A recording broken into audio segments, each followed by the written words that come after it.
सर्वसामान्यांचे व्यवसायाचे स्वप्न पूर्ण करण्यासाठी श्री स्वामी एंटरप्राइजेस घेऊन येत आहेत सुपारी कटिंग मशीन।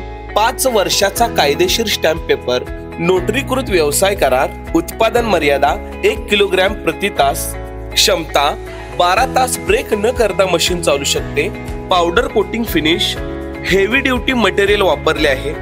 दर्जेदार वेफर कटिंग सिस्टीम, ध्वनी प्रूफ सह जलद आणि कार्यक्षम, घरगुती लाईट मीटरवर सुद्धा चालते। गुणवत्ता तपासणी योग्य, ऑपरेट करणे सोपे, विशेष कौशल्य आवश्यक नाही। पत्ता लक्ष्मीपुरी कोंडावळ, लोकमत ऑफिस शेजारी, 3रा मजला, कोल्हापूर। श्री स्वामी एंटरप्राइजेस, नक्की भेट द्या। नमस्कार। जागतिक महिला दिनानिमित्त चॅनल बी ने आयोजित केलेल्या नारी शक्ती या विशेष मालिकेच्या आजच्या भागात मीच आपणा सर्वांचे मनपूर्वक स्वागत करते। आपण या मालिकेअंतर्गत विविध क्षेत्रामध्ये काम करणाऱ्या आणि नावलौकिक मिळवणाऱ्या विविध महिलांशी संवाद साधत आहोत। आजच्या आपल्या भागामध्ये आपल्या पाहुणे आहेत डॉक्टर प्रार्थना शहा, या न्यूट्रिशनिस्ट आणि डायटिशियन आहेत। मॅडम, आपले चॅनल बी च्या स्टुडिओमध्ये स्वागत आहे। नमस्ते मॅडम, आपण गेली 10 वर्ष या क्षेत्रामध्ये आहात, तर आपण आपल्या प्रेक्षकांना आपला परिचय करून द्या। मी प्रार्थना शहा, मी न्यूट्रिशन आणि डायटेटिक्स मध्ये 10 वर्षापासून काम करते। माझं स्पेशलायझेशन चाइल्ड न्यूट्रिशन मध्ये झालेलं आहे आणि मी ॲज अ फ्रीलान्स काउन्सिलर म्हणूनही काम करते। अरे वा। तर सध्या आपण बघतो आहे की आहारशास्त्राला खूप महत्त्व प्राप्त झालेलं आहे, पण तुम्ही हे क्षेत्र निवडण्यामागचं तुमचं कारण काय? मी लहानपणीपासूनच फिटनेस आणि न्यूट्रिशनमध्ये ॲज अ स्पोर्ट्स म्हणून मी खूप काम केलेलं आहे। जसं की मी फुटबॉलमध्ये स्टेट लेवलला गेलेले होते, जिमनॅस्टिकमध्ये होते 8-9 स्टँडर्डपर्यंत। तर मला ते आधीपासूनच न्यूट्रिशन आणि आहाराचं हे घरातनंच ते आम्हाला संस्कार आलेले आहेत। जसं की आमच्या घरी कधी अलाउडच नव्हतं की काहीतरी बाहेरून आणलं आणि खाल्लं किंवा ते पॅकेट घरी आणून खाल्लं। तर ते संस्कार मला आधीपासूनच माहीत होते आणि त्याचा बेनिफिट मी बघितलेला फिटनेसवर। मी माउंटेनिअरिंग आणि ह्याच्यातही काम केलेलं आहे, बेसिक माउंटेनिअरिंगमध्ये। मग मला हे खूप इझी झालं त्यामुळं हा क्षेत्र निवडायला। ओके। आता असं म्हटलं जातं की अन्न हे पूर्ण ब्रह्म आहे, पण आता सध्याची आहारशैली जर आपण बघितली तर हे कुठेतरी लोप पावत चाललेलं आहे असं आपण चित्र बघतो। तर याबद्दल आपण काय सांगाल? नक्कीच हे कमी होत चाललेलं आहे। तर आपण समजून घ्यायला पाहिजे की अन्न म्हणजे पूर्ण म्हणजे कंप्लीट, ब्रह्म म्हणजे ग्रुप आणि अन्न म्हणजे फूड। तर हे जसं आपण बघतो की जसं गाडी चालवायला असं पेट्रोल लागते, तसंच आपलं हे शरीर एक मशीन सारखं आहे। तर ह्याला चालवायला पण आपल्याला कंप्लीट आहार किंवा एक चांगला आहार गरजेचा आहे। तर तो आहार आधीच्या काळात कसं असायचं की एक आपण जॉईंट फॅमिलीमध्ये राहायचं, तर अन्न हे जेवण बनवायचं किंवा फूड हे एक पूर्ण फॅमिलीचं टीमवर्क असायचं। तर तेव्हा भरपूर बायका एकत्र येऊन आपण ते बनवायचं। तर आता ते दुर्लभ होत चाललेलं आहे। आता न्यूक्लिअर फॅमिलीमध्ये राहिल्यामुळं आता आपण बघतोय की वुमेन्स आता न्यूक्लिअर फॅमिलीमध्ये राहिल्यामुळं आता बायकांनाही एवढा वेळ नाही आहे की ते ह्या सगळ्या गोष्टी घरी करू शकतात। यामुळं नक्कीच हे कुठंतरी दुर्लभ होत चाललेलं आहे। आणि अजून एक काय आहे की जेव्हा आपण कुठलंही खायचं पदार्थ आपण जेव्हा बनवतो, तर त्याच्यात नक्कीच खातानाही ते आपले 5 सेन्सेस म्हणजे 5ही इंद्रिय जे आहेत ते त्याच्यात इन्वॉल्व असायला पाहिजे। मतलब की जे फूड आहे, द वे वी ईट, आपण जे कसं खातो, त्याचं कलर, त्याची कन्सिस्टन्सी, हे सगळं बघून आपण खायला पाहिजे। पण आजकाल आपण बघितलं की कुठंही बघितलं तर हे आजकाल लहान मुलांना जरी आपण बघितलं तर स्क्रीन टाईम किंवा एकटं खाणं हे आपण जास्त बघतो। त्यामुळं ते फूडमधली जी ताकद किंवा आपण इंटेन्सिटी म्हणू शकते ते कमी होत चाललेली आहे। फॉर एक्झाम्पल मला सांगायचं आहे की आपण असं म्हणू शकतो की एक पाणी जे आहे त्याच्या पाणीमध्ये आपण म्हणतो की एक एनर्जी असते। तर ती एनर्जी जी आहे ती आपण मतलब आपण असं म्हणतो की एखाद्या पाणीला आपण त्याला एक काहीतरी गुड थॉटनं पिलं तर ते हॅपी थॉट्स पण आपल्या पाणी थ्रू आपल्याला येतं।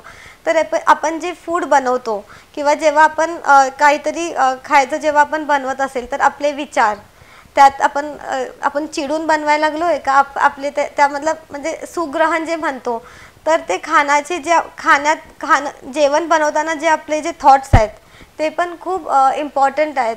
पण आजकाल जेवण बनवायचं हे टास्क होत चाललेलं आहे, हे सेलिब्रेशन किंवा एक हॅपीनेस न होता. म्हणून मी सांगू शकते की नक्कीच हे कुठेतरी दुर्लभ होत चाललेलं आहे. नक्कीच विचार करायला लावणारी ही गोष्ट आहे की आपण जे अन्न बनवतो आहोत तर ते बनवणं सुद्धा तितकंच महत्त्वाचं आहे. जर आपण ते व्यवस्थित बनवलं तर त्याचा आपल्याला उपयोग होणार आहे, फायदा होणार आहे, आपल्या तब्येतीला ते आपण म्हणूया मानवणार आहे. त्यामुळे सध्याच्या न्यूक्लिअर फॅमिलीच्या जगामध्ये आपण अन्न बनवताना त्याच्यामध्ये किती लक्ष देऊन बनवतो याचा विचार प्रत्येकाने करायला हवा. मॅडम, 2023 हे वर्ष मिलेट इयर म्हणून डिक्लेअर केलेलं होतं, म्हणजे भरड धान्य वर्ष. तर भरड धान्यांचं आपल्या आहारामध्ये काय महत्त्व आहे?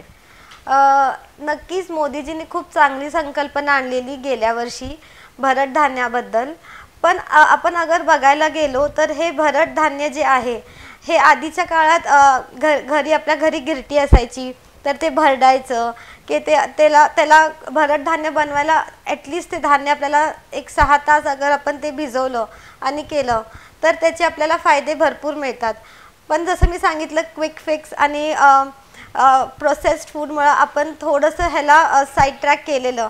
पण गेल्या वर्षीपासनं मला खूप चांगलं वाटतं की हे आपण विचारात आणलं आणि ह्या गोष्टी आपण करायला लागलेलो आहे.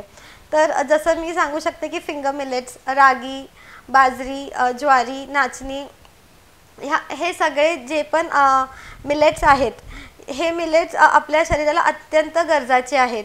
जसं की मधुमेह, कर्करोग, मतलब कर्करोग कुठला जो जेनेटिक नाही आहे तो कर्करोग, हृदयविकार, लठ्ठपणा, लेझीपणा किंवा बोन डेन्सिटी, अर्थरायटिस हे जे काही आहे हे आपण विदाऊट सप्लिमेंट घेता अगर ह्यांचा समावेश आपण चांगल्या पद्धतीनं आपल्या आहारात घेतला तर नक्कीच आपल्याला फायदेमंद राहील. अच्छा, आपण मगाशी बोलता बोलता सांगितलं की तुम्ही चाइल्ड न्यूट्रिशनवरती स्पेशलायझेशन केलेलं आहे. तर जी वाढत्या वयातली मुलं आहेत तर त्यांचा आहार कसा असावा याबद्दल काय मार्गदर्शन कराल? मी सांगू इच्छिते की मुलं जे आपण सांगतो त्यापेक्षा आपण काय करतो ह्याच्यावर जास्त लक्ष देतात.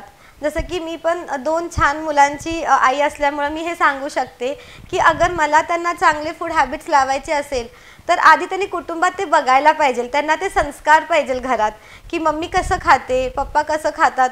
आता मीच अगर स्क्रीन टाईम करून खात असेल तर मी त्यांना नाही सांगू शकत की तू स्क्रीन टाईम बघू नकोस. तर ह्या जे छोट्या छोट्या गोष्टी आहेत मुलं हे कधी पण बोलण्यापेक्षा आपल्याला पाहतात. तर आपण जेव्हा काही पण गोष्ट न्यूट्रिशियस गोष्ट त्यांना द्यायला लागलो त्याच्यासाठी असं ब्राईब करू नका की तू हे खा तर मी तुला आईस्क्रीम देणार का चॉकलेट देणार. ह्या गोष्टी जे आपण त्यांना सांगतो की चॉकलेट किंवा आईस्क्रीम किंवा बाहेरचे फूड किंवा पॅकेट्स हे आपण त्यांना ॲज अ ब्राईब किंवा ॲज अ रिवॉर्ड देतो. हे आपण त्यांना अगर सोडून सांगितलं की ते आपल्याला किती हानिकारक आहेत. जसं की मी सांगू इच्छिते की एक कोक किंवा पेप्सीच्या बॉटलमध्ये 48 सॅचेट्स ऑफ शुगर असते. तर तुम्ही जर विचार करा की हे जे प्रोसेस्ड आणि पॅकेज फूड आहे किंवा जे चॉकलेट आपण साधं म्हणतो की तुला मी चॉकलेट देते, तू असं केलं तर तुला मी हे देते, हे जे आपण करतो हे आपण सोडून अगर आपल्याच घरी आपण सगळ्यात आधी इनिशियली अगर आपण पॅकेट फूड्स, बॉटल्स, पॅकेजेस हे सगळं आपण घरीच आणायचं बंद केलं आणि ह्याचे परिणाम काय होतात आपल्या ह्याच्यावर सांगितलं तर नक्कीच त्यांना कळेल. मी हे फक्त सांगण्यासाठी नाही सांगत आहे. माझा पण मुलगा 7 वर्षाचा आहे. त्यांनी आजपर्यंत कधीही बॉटल किंवा पॅकेटमधलं कधीच नाही खाल्लेलं आहे. त्यांना थोडं चॉकलेटचं क्रेज आहे तर त्यांचं मी Sunday as a chocolate day ठेवलेला आहे. तर संडेला आफ्टर ब्रेकफास्ट आम्ही त्यांना एक चॉकलेट देतो आणि ते खातात आणि ते त्याच्यात खुश आहे. बरोबर, नक्कीच खूप महत्त्वाचा संदेश मॅडमनी या ठिकाणी दिलेला आहे की मुलांनी काय खावं, कसं खावं याचा आपण विचार करतो किंवा मुलं हे खात नाहीत ते खात नाहीत अशी तक्रार करत राहतो. तर मुलांना जर चांगलं आपण आहार द्यायचा असेल, त्यांनी खायचा असेल तर ते आपलं अनुकरण करणार आहेत आणि आपल्याला बघूनच गोष्टी ते फॉलो करणार आहेत. तर आपण पालक म्हणून याची पहिल्यांदा नक्कीच काळजी घ्यायला हवी. मॅडम, सध्याच्या धकाधकीच्या जीवनामध्ये आपला आहार बदलतो आहे, वेळ बदलती आहे जेवणाची वगैरे सगळं, पार्टी लाईफ सध्या खूप आलेला आहे, सेलिब्रेशन्स चालू असतात. तर वयाच्या 30 नंतरच अनेक तक्रारी सुरू झालेल्या आहेत. तर 30 नंतर आहाराची काय काळजी घ्यावी? तर सगळ्यात आधी मी सांगू इच्छिते जेव्हा आपण 30s मध्ये येतोय तेव्हा आपला विचार असा असायला पाहिजे की मला एज ग्रेसफुली व्हायचं आहे, बिकॉज एजिंग हे इनवायटल आहे, हे काय आपण रिव्हर्स करू शकत नाही, पण हो आपण ते थोडं स्लो डाऊन करू शकतो. तर ह्याच्यात आपण आता सध्या जसे डायटिंगचे आणि ह्याचे जे फूड फॅट झालेत ते आपण न फॉलो करता अगर एक लाईफस्टाईल चेंजेस केले तर हे बेटर होईल. फॉर एक्झाम्पल आता मी 36 इयर्सची आहे, तर मी ह्या बर्थडेला मी काय ठरवलं की मी प्रोसेस शुगर नाही खाणार, भले मी गोड खाणार, ब्राऊन शुगर खाणार. तर हे छोटे छोटे लाईफस्टाईल चेंजेस जे आहेत हे अगर आपण करत गेलो तर आपण छान ग्रेसफुली एज करू शकतो. तर ह्याच्यात आपण काय काय पथ्य पाळायला पाहिजे, तर आपली जेव्हा 30 किंवा 30 जेव्हा आपलं जवळ येतं तेव्हा आपण आपल्या डाएटमध्ये भरपूर फायबर्स घ्यायला पाहिजे. सॅलेड्स, उसळ, भरड धान्य, मिलेट्स हे सगळ्या गोष्टी आपण वाढवायला पाहिजे आणि जे कार्बोहायड्रेट्स आहेत हे आपण कमी करायला पाहिजे. तर सगळ्यात मेन ओमेगा 3 फॅटी ॲसिड जे आपल्याला नॉनव्हेज खाणार असेल तर फॅटी फिशमधनं वगैरे मिळतं, पण जे व्हेजिटेरियन आहेत त्यांना हे ऑलिव्हजमधनं, आपले जवस जे फ्लेक्सीड्स आहेत त्याच्यातनं आपल्याला मिळतं. तर हे जेव्हा आपण आपल्या डाएटमध्ये घेतो तर ह्याच्यानं आपल्या मूडमध्ये किंवा आपल्या तब्येत, आपल्या स्किनच्या हेल्थमध्ये, आईसच्या हेल्थमध्ये पण खूप फरक पडतो. नेक्स्ट आहे की आपण एक्सरसाइज. तर एक्सरसाइज ही काय करावी, एक्सरसाइज करताना आपल्याला असं नाही वाटलं पाहिजे की हे पनिशमेंट आहे, ते करताना आपल्याला एन्थू वाटायला पाहिजे. तर तुम्ही प्राणायाम करा, अगर तुमचं पूर्ण शेड्यूल हेक्टिक असेल तर तुम्ही प्राणायाम आणि योगाकडे जावा. जर तुमचं सेडेंटरी लाईफस्टाईल असेल तर तुम्ही डान्सिंग, वेट ट्रेनिंग किंवा जी एक्सरसाइज तुम्हाला चांगली वाटते ते तुम्ही करा, पण रुटीनमध्ये 45 to 60 मिनिट्स एक्सरसाइज करणं खूप गरजेचं आहे. Not every day but at least 4 to 5 times a week start करणं गरजेचं आहे. त्याच्यानंतर मी सांगेन की आपले हॉर्मोन्स जे आहेत हे हॉर्मोन्स पण खूप अप्स अँड डाऊन्स होत राहतात, म्हणून मेंटल आणि इमोशनल हेल्थकडे पण आपण लक्ष दिलं पाहिजे आणि आपल्या प्रायोरिटीज सेट केल्या पाहिजे. आपल्या बाउंड्रीज ज्या आहेत ते आपण सेट केले पाहिजे. जसं की आपल्याला मुलं पण आपली टाईम डिमांड करणार, इन-लॉज पण डिमांड करणार, आपलं करिअर पण डिमांड करणार. तर आपल्याला सगळ्यांचे बाउंड्रीज सेट करता यायला पाहिजे अगर लॉंग रनमध्ये आपल्याला पळायचं असेल तर. कारण आपण जस्ट एक्झॉस्ट होऊन दिवसभर काय केलं तर a happy mother is a happy home. अगर आपणच हॅपी नसेल इंटरनली तर आपण आपल्या कुटुंबाला हॅपी ठेवू शकत नाही. तर ह्या सगळ्या गोष्टी आपण विचार करून त्याच्याबद्दल आपण विचार केला पाहिजे. उत्तम जीवनशैलीचं मार्गदर्शन करत असतानाच मॅडम सामाजिक क्षेत्रामध्ये सुद्धा अतिशय उत्तमरित्या कार्यरत आहेत. तर मॅडम आपल्या सामाजिक कार्याबद्दल आपण सांगा. सामाजिक कार्याबद्दल सांगायचं झालं तर मी अगदी लहान होते तेव्हापासूनच मी माझ्या कुटुंबात माझ्या आईवडिलांना बघत आलेले होते की जेव्हा माझा बर्थडे वगैरे असायचा तर तो अनाथ आश्रममध्ये साजरा करायचा किंवा हे छोट्या छोट्या गोष्टी जे मी बघत आलेले होते. आणि सुदैवानं माझं लग्न झाल्यावर माझे हस्बंड जे आहेत ते पण सोशली खूप ॲक्टिव्ह आहेत आणि आम्ही दोघांनी 6 वर्ष young Jains of India under Kolhapur ब्रांचमध्ये काम केलेलं होतं आणि ह्यात आम्ही विविध उपक्रम राबवलेले आहेत. आमचं एक चॅरिटेबल हॉस्पिटल आहे, आमच्या सासूबाईंच्या नावावर आहे, सांगवी मीनाबाई पोपटलाल शहा. येथे आम्ही अगदी नो लॉस नो प्रॉफिटमध्ये उपचार देतो. तर आम्ही करोनाच्या काळात पूर्ण महाराष्ट्रामध्ये आम्ही वॅक्सिनेशन हे सगळ्यात कमी दरात दिलेलं आणि हे पण एक सोशल कार्य आम्ही राबवतो. एक NGO आहे आमचं ब्लूम म्हणून, हे आम्ही 13 मैत्रिणी मिळून चालू केलेलं आहे. तर ह्या फाउंडेशन थ्रू आम्ही वेगवेगळे कार्यक्रम करतो आणि अगदी जसं की अंधशाळेत जाऊन त्यांच्याबरोबर थोडा टाईम स्पेंड करायचा किंवा वृद्धाश्रममध्ये जाऊन कॅरिओके करायचं, असे विविध कार्य आम्ही करत राहतो. नक्कीच प्रेरणादायी अशी ही गोष्ट आहे. तर महिला दिनाच्या निमित्त आपण आपल्या साऱ्या महिला मंडळाला काय संदेश द्याल? First of all a very happy women's day to all. Woman हे एक नेचरनी बनवलेलं एकदम ब्युटिफुल क्रिएशन आहे आणि मला असं वाटतं की आता वुमन्स एरा आलेला आहे आणि भरपूर चेंजेस यायला लागलेले आहेत आणि मी खूप हॅपी आहे त्याच्यासाठी. मतलब आधीचा काळ आणि आत्ताच्या काळमध्ये खूप फरक आलेला आहे. आता वुमन्सचा पण विचार केला जातो आणि याच पद्धतीनं आपण अगर पुढं गेलो तर काही सांगायला हरकत नाही की आता वुमन्स एरा आलेला आहे. वुमन्स डे निमित्त मला एवढं सांगायचं आहे की जसं फिजिकल फिटनेस इम्पॉर्टंट आहे तेवढंच इम्पॉर्टंट मेंटल फिटनेस पण आहे आणि ह्यावर नक्कीच विचार करायला पाहिजे. बरोबर. मॅडम, तुम्ही वेळात वेळ काढून चॅनल बीच्या स्टुडिओमध्ये आलात आणि आपल्या प्रेक्षकांना अतिशय उत्तम पद्धतीने मार्गदर्शन केलं, त्याबद्दल चॅनल बीच्या वतीने मी आपले आभार मानते. मी पण आभार मानते की चॅनल बीने मला इथं बोलवलं आणि मला बोलायची संधी दिली. Thank you.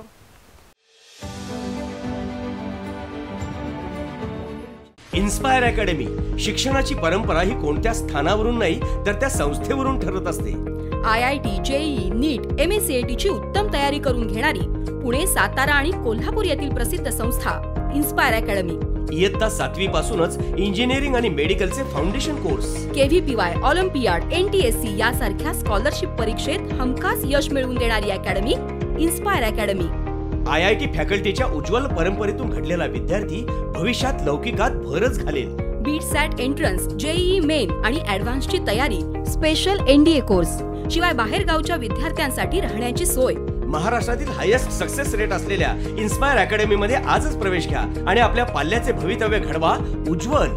Inspire academy, inspiring young minds through education. प्रवेशासाठी संपर्क Tathasu corner, Shahupuri, railway gate समोर, कोल्हापूर. संपर्क 79 72 96 12 99 91 46 81 45 00. नमस्कार. नारी शक्तीच्या या भागात आपल्या सर्वांचे पुन्हा एकदा स्वागत आहे.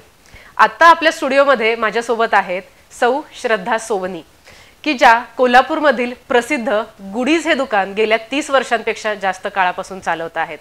मॅडम, आपले चॅनल बीच्या स्टुडिओमध्ये स्वागत आहे. नमस्कार. मॅडम, आपण गेली अनेक वर्ष व्यवसायात आहात, तर दुकान सुरू करावं असं तुमच्या मनात का आलं? याची सुरुवात कशी झाली? ह्याची सुरुवात म्हणजे मी साधारण कॉलेज लाईफला ज्या वेळेला होते तर त्यावेळेला कोल्हापूरमध्ये 1-2 शॉप्सना म्हणजे स्टिच करून असे ड्रेसेस देत होते, छोटे फ्रॉक्स वगैरे. नंतर ज्या वेळेला माझं लग्न झालं ते लग्नानंतर अशी परिस्थिती आली की मला मिरजेला माझ्या आजी सासू आणि आजी सासऱ्यांच्याकडं राहायची आम्हाला दोघांना वेळ आली.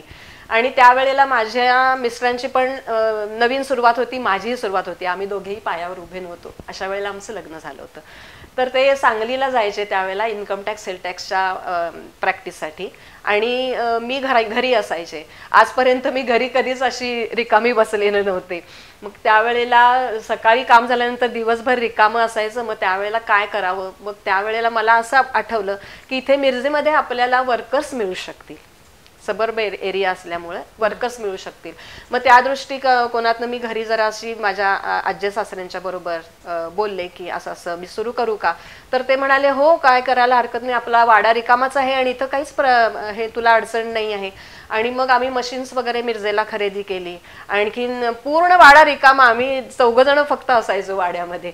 आणि तिथं वरती 3 जेंट्स कामगार मला मिळाले आणि मी माझं प्रोडक्शन सुरू केलं. आणि प्रोडक्शनमध्ये साधारण जवळजवळ 50 फ्रॉक मी त्यावेळेला शिवले होते, वेगळ्या वेगळ्या फॅशनचे. आणि ते छोटंसं गाव असल्यामुळं सगळ्यांनाच ते माहिती झालं की हे सोनींच्या सुनबाई ज्या आल्या त्या असं असं शिवतात म्हणल्यानंतर तिथले कस्टमर मला मिळायला लागले चांगले चांगले. आणि ते मी शिवलेल्यातले फ्रॉक खरेदी करायला लागल्यावर मला इतकं गंमत वाटायची, अरे आपण फ्रॉक शिवलाय आणि हे आता आपले विकले जात आहेत म्हणून. मग माझी सांगलीला अनुराधा मोडक म्हणून माझी मामे बहीण, सख्खी मामे बहीण, ती त्यावेळेला नगरसेविका होती. तर तिला मी सांगितलं की असं असं मी सुरू केलंय. तर ती म्हणाली अगं इथे सांगलीला ये तू, आपण एक्झिबिशन भरवूया म्हणून. मग तिनं महिला मंडळामध्ये वगैरे अशी मला एक्झिबिशन भरवायला लावली. मग त्याला तसा एवढा जास्त प्रतिसाद मिळाला नाही. मग ती म्हणाली हॉटेल रत्नावरती आपण एक्झिबिशन भरूया. आणि हॉटेल रत्नावर जे साधारण सांगलीपासून जरासं हायवे रोडला आहे ते त्यावेळेला होतं, आत्ताचं अलीकडं माहित नाही. तर तिथं एक्झिबिशन भरवल्यानंतर जवळजवळ 80% सेल झाला मला. त्यामुळे मला एनकरेजमेंट आणखीनच मिळालं की आता आपण आणखीन पुढचं पाऊल टाकायला काय हरकत नाही. मॅडम, तुम्ही प्रदर्शनं तर भरवत होताच, पण ही प्रदर्शनं भरवत असताना आपल्या आयुष्यामध्ये काही घटना घडल्या आणि त्यातून मग पुढे जाऊन की प्रदर्शनापुरतं मर्यादित न राहता आपण त्याचा व्यवसाय करावा, दुकान सुरू करावं असं आपल्या मनात आलं. तर या घटना काय होत्या? एकतर सांगलीमध्ये रत्ना हॉटेलला एक्झिबिशन झालं, त्यावेळेला पण माझा चांगला सेल झाला. आणि त्याच्यानंतर मी कोल्हापूरला आल्यानंतर मला लगेचच एक चांगली संधी मिळाली की शाहू स्मारकमध्ये विमेन्स एंटरप्रिनर्स मॅन्युफॅक्चरिंग असोसिएशन म्हणजे विमा ह्या कंपनीतर्फे एक्झिबिशन भरवलं जाणार आहे महिलांसाठी, महिला आंत्रप्रेनर्स ज्या आहेत त्यांच्यासाठी. तर त्यावेळेला मी परत आणखीन मॅन्युफॅक्चरिंग म्हणजे जास्त करून सुरुवातीला मी फ्रॉक्सच बनवले होते. गुड्डीज फ्रॉक हाऊस असं नाव होतं सुरुवातीला आमचं दुकानाचं. तर त्यावेळेला मी परत मॅन्युफॅक्चरिंग केलं आणि त्यावेळेला एक्झिबिशन मात्र खूप मोठं होतं ते शाहू स्मारकचं. आणि त्यावेळेला मला फर्स्ट प्राईज मिळालं आणि ते फर्स्ट प्राईज अश्विनी भावेच्या हस्ते मला ते मिळालं. आणि त्यावेळेला मला असं वाटलं की आता आपण हे प्रदर्शनं करत बसण्यापेक्षा आता कुठंतरी लग्न झालेलं होतं त्यामुळे एक सेटलमेंट पाहिजे. आणि गाळाही आमचा म्हणजे मेन रोडचा रिकामा झालेला होता वडिलांच्या घराच्या इथला. तर तिथे आपण आता ही सुरुवात करावी. आणि त्यावेळेला मी गुड्डीज हे या नावानं छोटं शॉप माझं सुरू केलं. न्यूबॉर्न बेबी, सुरुवातीला न्यूबॉर्न बेबीचंच होतं शॉप. नक्कीच इच्छा तिथे मार्ग याचं हे अतिशय ज्वलंत उदाहरण आहे. मॅडम, सध्या लहान मुलांचे कपडे असतील किंवा मॅटर्निटी वेअर असेल तर त्याचं खूप स्पर्धा वाढलेली आहे. अनेक ठिकठिकाणी आपल्याला दुकानं दिसतात. तर तुमचं आता इतकं जुनं झालेलं आहे दुकान, पण तुम्हाला काही अडचणींना आता सामोरं जावं लागत असेल किंवा एक चॅलेंज वाटत असेल, तर याच्यावर तुम्ही कशी मात करता? हो नक्कीच. मी ज्या वेळेला दुकान सुरू केलं त्यावेळेला अंबाराम हे पहिलं दुकान होतं आणि माझं दुसरं दुकान गुड्डीज हे. त्यावेळेला म्हणजे असं स्पर्धा तर त्या प्रत्येक वेळेलाच असते. त्यावेळेलाही होती, त्यावेळेला वेगळ्या स्वरूपाची होती, आत्ता वेगळ्या स्वरूपाची आहे. पण आत्ता जी म्हणजे पावला पावला गणिक स्पर्धा म्हणजे माझ्या अगदी पावलावरती माझ्यासारखं दुसरं दुकान, त्याच्या शेजारी लगेच दुसरं दुकान, त्याच्यातनं आपण तग धरायची हे मोठं एक आव्हानात्मक आहे. पण सध्या जी आता डिजिटल मार्केटिंग वगैरे आहेत ह्या गोष्टी त्याची मदत घ्यायला लागते. नंतर मेसेजेस पाठवणे आणि त्यातून कस्टमरला काय हवंय. नुसतीच आम्ही पूर्वी मला आठवतंय मी इतकी बिनधास्तपणे खरेदी करायची की जेवढी फॅशनेबल असेल आणि जेवढं उत्तम क्वालिटीचं असेल ते माझ्या शॉपमध्ये हवं. पण आता मला असा विचार करावा लागतो की क्वालिटीही उत्तम पाहिजे, फॅशनेबल तर पाहिजेच पाहिजे, पण त्याचा रेट कमी पाहिजे. हे सगळं एकत्र आणायचं म्हणजे खूप प्रयत्नांची पराकाष्ठा करावी लागते. आपल्याला चांगले चांगले व्यापारी शोधावे लागतात. नंतर तो माल स्वस्तात आपल्याला कसा मिळू शकेल याच्याकडेही लक्ष द्यावं लागतं. आता व्यवसायानिमित्त तुम्ही जास्त वेळ तुम्हाला बाहेर राहावं लागतं किंवा आता तुम्ही म्हणाला की माल खरेदी करणं असेल तर त्याच्यासाठी सुद्धा वेगळा वेळ द्यावा लागतो. तर ही सगळी कसरत करत असताना तुम्हाला कुटुंबाचा पाठिंबा जो आहे तो कशा पद्धतीचा मिळतो? कुटुंबाचा पाठिंबा तर पहिल्यापासूनच मला मिळाला. ज्या वेळेला माझं एक्झिबिशन मी सुरू केलं त्यावेळेला पहिल्यांदा मला सासऱ्यांनी क्रॉफर्ड मार्केटला नेलं आणि पहिली 25,000ची कापडाची खरेदी करून दिली. आणि त्याच्यानंतर माझं ते पुढचा प्रवास सुरू झाला. आणि त्याच्यानंतर मिस्टर तर माझ्या पाठशी कायमच होते. म्हणजे ज्या वेळेला माझ्या दुकानाचा पीक पॉइंट आला त्यावेळेला मी मिस्टरना सांगितलं की मला एकटीला आवरत नाहीये आणि तुम्ही पण ह्याच्यामध्येच या. त्यामुळे दोघेही आम्ही ह्या गुड्डीजमध्ये होतो. त्यामुळे आम्ही दोघं एकमेकांना सुखदुःखामध्ये प्रत्येक वेळेलाच साथ केलेली आहे. आणि फक्त कसं मी सासर सोडून माहेरी आल्यामुळं माझ्या सासऱ्यांच्या सतत बदल्या होत असल्यामुळे सासू सासऱ्यांचा नंतर मला तितकासा हे मदत म्हणजे ते फायनान्शियल मला कायम आम्हाला त्यांनी मदत केली. आणि वडील हे माझ्या पाठशी कायम उभे असायचे. त्यांचा मला अगदी शेवटी म्हणजे आता 92व्या वर्षी गेले ते 92 वर्षापर्यंत त्यांचा मला म्हणजे साथ मिळाली. आणि तसंच आता मुलगा आणि सून पण आहे त्यांची पण साथ असते. आता सून पण फॅशन डिझायनर आहे त्यामुळे ती याच्या पुढं हे गुड्डीज मोठ्या नावारूपाला नेईल अशी आशा आहे. बरोबर. एक महिला म्हणून मला तुम्हाला एक असं विचारावं असं वाटतं की तुम्ही आता व्यवसाय करता आहात तर अनेक प्रकारचे ग्राहक आपल्या दुकानामध्ये येतात आणि प्रत्येक ग्राहक म्हटलं की त्याचा एक अप्रोच वेगळा असतो. आणि जर महिला व्यवसाय करणारी आहे तर त्याच्याकडे बघण्याचा दृष्टिकोन आणखीन वेगळा असतो. तर वेगवेगळ्या तऱ्हेच्या गिराईकांबरोबर तुम्ही कसं डील करता? म्हणजे सुरुवातीला साधारण नवीन असताना मला थोडेसे असे बरेच अनुभव आले आणि तसा माझा स्वभाव शांत असा नव्हता. त्यामुळं हे शिक्षणच मला घ्यावं लागलं असं म्हणायला काय हरकत नाहीये की समोरचं कस्टमर अरेच्छा मी एवढं दाखवते तिला तरी एक हे घेत नाही ॲड्रेस, हा एक इश्यू. त्याच्यानंतर सर तुम्हाला किती साधारण काय रेंज पाहिजे, की म्हणजे कोल्हापूरच्या असं मला म्हणायचं नाही आहे की कस्टमर एकदम चिडतो, दाखवा तुम्ही सगळं दाखवा आम्हाला. अशा वेगळ्या वेगळ्या स्वरूपात जे कस्टमर रिॲक्शन जे असते त्यावेळेला आम्ही जे डोकं शांत ठेवणं गरजेचं आहे हे मी माझ्या एक्सरसाइज आणि मेडिटेशन किंवा माझी जी सेवा आहे ह्याच्यातनं शिकले मी. बरोबर. तर तुम्ही दुकान सांभाळत असताना तुम्ही छंद सुद्धा जोपासत आहात, त्याला वेगळा वेळ देत आहात, तर या छंदांविषयी आपण सांगा. तर छंद म्हणजे मुख्य गाण्याचा मला छंद आहे आणि सेवा या स्वरूपात म्हणजे सकाळी साधारण सकाळचा आपल्याला टाइम मोकळा असतो, तर त्या वेळेत मी म्हणजे मंदिरात जाऊन भजन म्हणणे वगैरे, मी पेटीही वाजवते, तर ह्या अशा स्वरूपात सेवा करणे हे एक माझं म्हणजे कायमच आताही चालू असतं आणि त्यावेळेलाही चालू होतं. आणि काही काही अधूनमधून स्पर्धांमध्ये पण भाग घेतलेले आहेत मी. अशा तऱ्हेनं माझा छंद चालू असतो, सोशल वर्क चालू असतं, हे दुकान सांभाळून चालू असतं माझं सगळं. सुरुवातीला आवड म्हणून केलेलं शिवणकाम, त्याच्यानंतर एक्झिबिशन्स म्हणा आणि त्याच्यानंतर व्यवसाय म्हणून दुकान सुरू करणं म्हणा, तर हे सगळं करत असताना आपण महिला सबलीकरणाच्या दृष्टीने सुद्धा काही उपक्रम राबवले, तर याबद्दल आम्हाला सांगा. हो, ज्या वेळेला दुकान सुरू केल्यानंतर दुकानाला कसे चढ उतार सगळे असतात, नंतर मार्केटमध्ये मंदी तेजी ह्याही गोष्टी आपल्या दुकानावरती मॅटर करत असतात.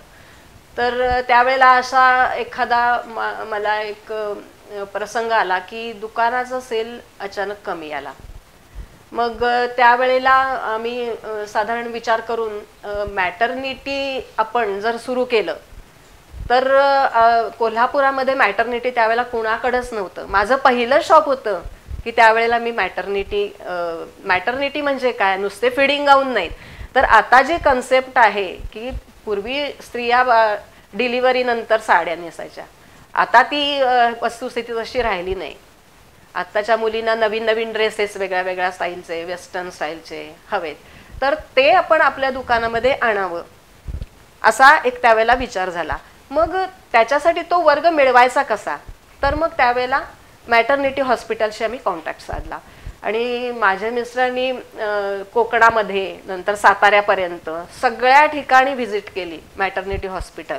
आणि त्याच्यात आम्ही अशी एक संकल्पना काढली की बॉर्न बेबी जन्माला आल्यानंतर साधारणतः त्याला बसणारे कपडे हे कोणाकडे नसतात, तर ते एक किट जर डॉक्टरांच्याकडनं गिफ्ट म्हणून दिलं गेलं तर ते चांगलं होईल.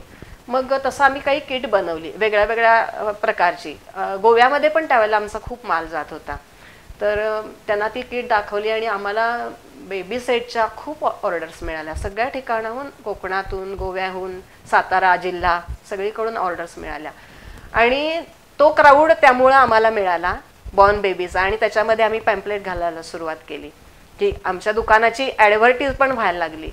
आणि म्हणजे काही बायकांना काम दिलं. मग त्यावेळेला काही मशीन्स माझ्याकडे होतीच पहिल्यांदा, आणखीन थोडी मशीन्स खरेदी केली आणि मॅन्युफॅक्चरिंग सुरुवात केलं मी बेबी सेटचं. आणि बेबी सेटचं जवळजवळ साधारण एक 50 तरी बायका माझ्या हाताखालनं गेल्या असतील. आणि त्या बायकांनी अशा तऱ्हेनं शिकून माझ्याकडनं आपापले स्वतःचे व्यवसाय पण सुरू केले. हे माझं कार्य अजूनही चालू आहे. आत्ता ज्या ज्या बायका माझ्याकडे शिकलेल्या आहेत त्यांनी स्वतःचं तर चालू केलंच आणि शिवाय मलाही त्या सप्लाय करतात. अरे वा. आणि आपल्या दुकानातला जो स्टाफ आहे तो पण बहुतांश सगळा लेडीज स्टाफच आहे. लेडीज स्टाफच आहे. व्यवसाय सांभाळत असताना आपण सामाजिक क्षेत्रामध्ये सुद्धा कार्यरत आहात, तर आपण कोणकोणते उपक्रम राबवता यामध्ये? सामाजिक म्हणजे आता मध्ये कोल्हापुरात पूर परिस्थिती निर्माण झाली होती, त्यावेळेला सगळ्यांनी आवाहन केलं होतं मोठ्या मोठ्या संस्थांनी की आम्हाला मदत करा. तर त्यावेळेला प्रत्येक ठिकाणी जाऊन आम्ही लहान मुलांचे कपडे पुरवलेले आहेत. अरे वा, खूप महत्वाची गोष्ट आहे, कारण अन्नधान्य मोठ्यांचे कपडे पण लहानांचे कपडे मिळत नाही. त्यामुळे आम्हाला खूप जणांनी सांगितलं की मॅडम हे आम्हाला खूप आमच्या म्हणजे आवडीनं सगळ्यांनी घेतले हे कपडे म्हणून सांगितलं आम्हाला. नंतर आता इतके वर्ष व्यवसायात राहिल्यानंतर भविष्यामध्ये तुमचा काय विचार आहे, काय प्लॅन्स आहेत? आता सध्या आणखीन एक आमच्याच गुड्डीची दुसरी शाखा राजारामपुरी 6व्या गल्लीमध्ये सुरू केली आहे. 1 वर्ष होईल त्याला आता. आणि माझ्या सुनेचा असा विचार आहे की एक मॉम्बी टॉम्बी नावाचा तिनं ब्रँड रजिस्टर केला आहे आणि तो ब्रँड आता चांगला म्हणजे नावारूपाला आणावा अशी त्यांची इच्छा आहे आणि त्याद्वारे गुड्डीचं पण प्रमोशन होतच आहे. अरे वा. आता महिला दिनाच्या निमित्त आपण आपल्या महिला प्रेक्षकांना काय संदेश द्याल? मी सगळ्या महिलांना असं सांगू इच्छिते की कोणतंही काम कमीपणाचं असं न मानता प्रत्येक स्त्रीनं आपल्यामध्ये जे काही गुण आहेत तर ते त्या गुणांचं चीज करून आपल्या एकतर संसाराला हातभार लावला पाहिजे आणि आपण आपल्या पायावरती उभं राहायला पाहिजे ठामपणे. अरे वा. नक्कीच प्रेरणादायी असा हा आजचा संवाद आपला राहिलेला आहे. मॅडम, आपण वेळात वेळ काढून चॅनल बीच्या स्टुडिओला आलात आणि आपल्या प्रेक्षकांना मार्गदर्शन केलं त्याबद्दल चॅनल बीच्या वतीने मी आपले आभार मानते. नमस्कार.